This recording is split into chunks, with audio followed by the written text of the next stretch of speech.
পাকা আম ফুরিয়ে যাওয়ার আগে একবার হলেও এইভাবে নরম তুলতুলে ফুলকো ফুলকো পাকা আমের মালপোয়া বানিয়ে দেখুন।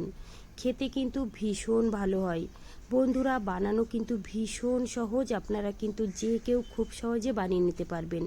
একবার বানিয়ে রেখে আপনারা 2 থেকে 3 দিন পর্যন্ত খেতে পারবেন। একদম কিন্তু খারাপ হবে না। চলুন তাহলে শুরু করা যাক। সবার প্রথমে আমি এখানে নিয়েছিলাম 1 বাটি আতপ চাল। বন্ধুরা, 6 থেকে 7 ঘন্টা আগে আমি ভিজিয়ে রেখেছিলাম। এবার আমি চালটা খুব ভালো করে ধুয়ে নেব।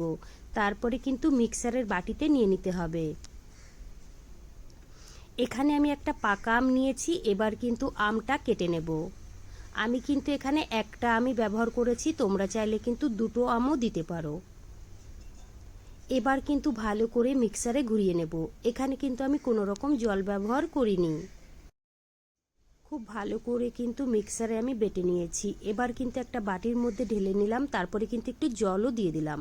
বন্ধুরা, জলটা কিন্তু আমি অবশ্যই কুসুম গরম ব্যবহার করেছি। অবশ্যই কিন্তু এখানে কুসুম গরম জল দিতে হবে। ভালো করে একটু মিশিয়ে নিয়েছি। এবার দিয়ে দিলাম আমি এখানে হাফ বাটি চিনি।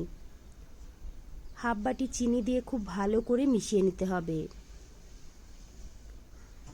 আর দিয়েছি এখানে হাফ বাটি ময়দা। বন্ধুরা, তোমরা চাইলে কিন্তু ময়দার জায়গায় গমের আটাও দিতে পারো। আর দিয়েছি সামান্য একটু লবণ, 2 চামচ গুঁড়ো দুধ।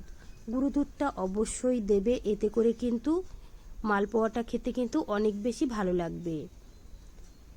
সমস্ত উপকরণগুলো দিয়ে খুব ভালো করে মিশিয়ে নিতে হবে। 3 থেকে 4 মিনিট সময় ধরে এইভাবে আমি মিশিয়ে নিয়েছি। দেখুন বন্ধুরা, ব্যাটারটা কিন্তু একদম ঘনও না আর খুব বেশি কিন্তু পাতলাও না। এবার কিন্তু আমি ঢেকে রেখে দেবো 10 মিনিটের জন্য। 10 মিনিট পরে দেখুন ব্যাটারটা কিন্তু আগের থেকে অনেকটাই ঘন হয়ে গেছে। এবার দিয়ে দেবো এখানে সামান্য একটু এলাচের গুঁড়ো। ভালো করে মিশিয়ে নিতে হবে।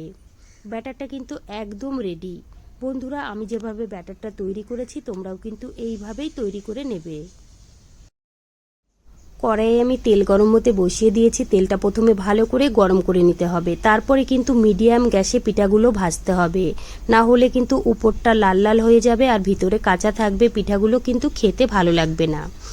বন্ধুরা, 1 চামচ ব্যাটার আমি দিয়ে দিয়েছিলাম। তারপরে কিন্তু কিছুক্ষণ এইভাবে রেখে দিয়েছি। পিঠাটা যখন তেলের উপরে ভেসে উঠেছে তখন কিন্তু এটা নাড়াচাড়া করে আমি ভেজে নিচ্ছি। দেখুন বন্ধুরা, কত সুন্দরভাবে ফুলেছে। একটা পিঠা কিন্তু আমার ভাজা হয়ে গেছে। এবার কিন্তু তুলে নেব। সেমভাবে আমি আপনাদের আরও কয়েকটা পিঠা বানিয়ে দেখাবো। বন্ধুরা, সবগুলো পিঠাই কিন্তু এরকম বলের মতো ফুলবে। আমি যেভাবে পিঠাগুলো তৈরি করছি তোমরাও যদি এইভাবে পিঠাগুলো তৈরি করো তাহলে কিন্তু সমস্ত পিঠাগুলো এইভাবেই ফুলবে। আবারও কিন্তু আমি ব্যাটার দিয়ে দেওয়ার পরে কিছুক্ষণ এইভাবেই রেখে দিয়েছিলাম। যখনই কিন্তু তেলের উপরে ভেসে উঠেছে তখন কিন্তু উপর থেকে এইভাবে তেল ছড়িয়ে দিয়েছি। এইভাবেই পিঠাগুলো ভেজে নিতে হবে। দেখুন বন্ধুরা, আরও একটা পিঠা আমি ভেজে নিয়েছি। আমি কিন্তু আরও একটা পিঠা আপনাদের বানিয়ে দেখিয়ে দিলাম। সবগুলো পিঠাই কিন্তু একই রকমভাবে ফুলছে।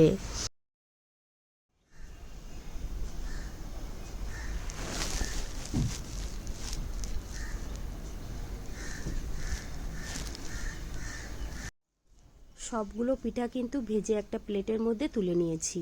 দেখুন বন্ধুরা, দেখতে কতটা সুন্দর হয়েছে আর খেতেও কিন্তু ভীষণ ভালো হয়েছিল। বন্ধুরা, মুখে দিলেই কিন্তু মিলিয়ে যাবে। আমি যেভাবে পিঠাগুলো তৈরি করেছি এই পিঠাগুলো কিন্তু 2 থেকে 3 দিন রেখে দিলেও কিন্তু এগুলো শক্ত হবে না। একটা পিঠা আমি ভেঙেও দেখিয়ে দিলাম। তো বন্ধুরা, আমার রেসিপি কেমন লেগেছে কমেন্ট করে জানাবেন। ভালো লাগলে প্লিজ আমাকে সাপোর্ট করবেন। বাড়িতে বানালে কমেন্টে জানাতে ভুলবেন না খেয়ে আপনাদের কেমন লেগেছে। চলুন তাহলে ভিডিওটি আমি এখানেই শেষ করছি। আপনারা সবাই ভালো থাকবেন।